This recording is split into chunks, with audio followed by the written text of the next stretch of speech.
Hey everyone, welcome back to the channel. Smartphones in the $30,000, $35,000 price range are getting absolutely crazy lately. We've already seen some fantastic launches. The iQOO Neo 10, which is a beast of a phone, and the POCO F7, which has quickly become a fan favorite. And now, OnePlus is back in the game with the OnePlus Nord 5. Last year's Nord 4 was a hyped-up device and sold in huge numbers.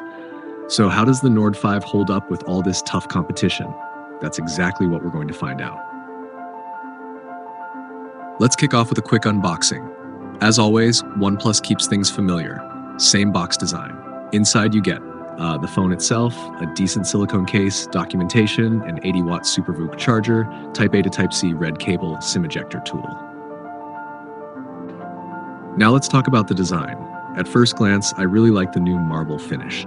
The phone feels big and premium, and compared to the loud designs of the POCO F7 and iQOO Neo 10, the Nord 5 looks much more sophisticated and classic, something that appeals to the masses. Good news, they've brought back the vertical camera module and a glass back. Bad news, the frame is now polycarbonate, not metal like the Nord 4. But after using it for 2 weeks, I didn't find it too slippery or fragile. They've also replaced the alert slider with a customizable function key. It's not as satisfying, but it works. You can map it to silent mode, screenshots, or flashlight.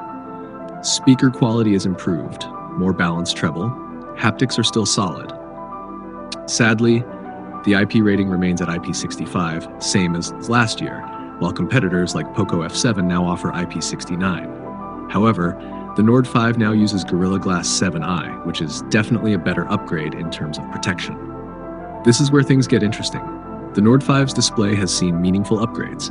6.83-inch AMOLED, 1.5K resolution, same as Nord 4, 144Hz refresh rate, up from 120Hz, HBM, high brightness mode, 1400 nits versus an 1100 nits on Nord 4, peak brightness 1800 nits, down from 2150 on Nord 4.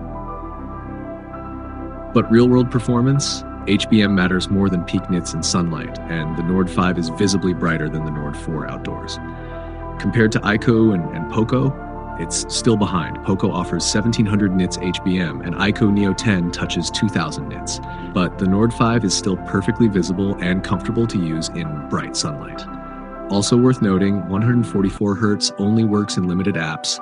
Most of the UI still runs at 120Hz. Now for the battery. A mixed bag. 6800 mAh battery, up from 5500 mAh on Nord 4, 80 watts fast charging, down from 100 watts last year. Even with the larger battery, real-life battery life didn't blow me away. Max SOT, Torn 9 hours 56 mins, AVGA 8 to 9 hours. Min SOT, water 6 hours 47 mins. In comparison, the iQOO Neo 10 gave me 10 to 17 hours SOT, so the efficiency of the Nord 5 seems off. Maybe future updates will help. Idle drain, however, was impressive, almost 0% battery loss overnight. Software experience, running Oxygen OS, the Nord 5 promises. 4 years of major Android updates, 6 years of security patches. Features like Open Canvas for multitasking, AI Smart Hub, Circle to Search, Generative AI in Gallery, AI Keyboard, O-Dialer with auto call recording, Oppo Connect for seamless sharing even with iPhones. The experience was stable and smooth with only one noticeable bug. The camera froze during WhatsApp video calls. Hopefully, OnePlus will patch that soon. Performance. Now this is where things get a little confusing. Snapdragon 8S Gen 3 chipset versus Snapdragon 7 Plus Gen 3 on Nord 4, UFS 3.1 storage versus UFS 4.0 on Nord 4, LPDDR5X RAM. So performance-wise, it's more of a side grade. Benchmark scores are nearly identical to last year's model, 1.4 million on Antutu. Real-world use, very smooth for everyday apps and social media. However, if you transfer large files, you'll feel the UFS 3.1 lag. Nord 5 took 11 minutes to copy 11 gigabytes file, while Nord 4 did it in under 7 minutes. Gaming is where Nord 5 pulls ahead. COD Mobile, 144 FPS without interpolation. BGMI claimed 144 FPS with interpolation. My unit maxed out at 120 FPS. Good thermal control in Genshin Impact and stress tests. OnePlus has finally upgraded the main sensor. 50 megapixel Sony Lite-T700 sensor, same as OnePlus 13R. Better than the Lite-T600 used in Nord 4, improved color processing, better HDR, and no more pink tint or halo effects. Even 2x zoom and dynamic range have improved. Field of view is slightly wider too. Low light? Sadly, detail is still lacking. That's a missed opportunity for a larger sensor. Ultra-wide is still 8 megapixels, but color tuning and white balance have improved. Front camera gets a huge jump. 50 megapixel GN5 sensor with autofocus now supports 4K video versus just 1080p on Nord 4. Much better skin tones and detail. Rear camera 4K footage still needs tuning. The skin tones seem a bit off. Final verdict. After using the Nord 5 for 2 weeks, here's my conclusion. OnePlus really listened to user feedback from the Nord 4. They've thoughtfully improved many areas. Better design, upgraded display, smarter camera system, flagship-like software support.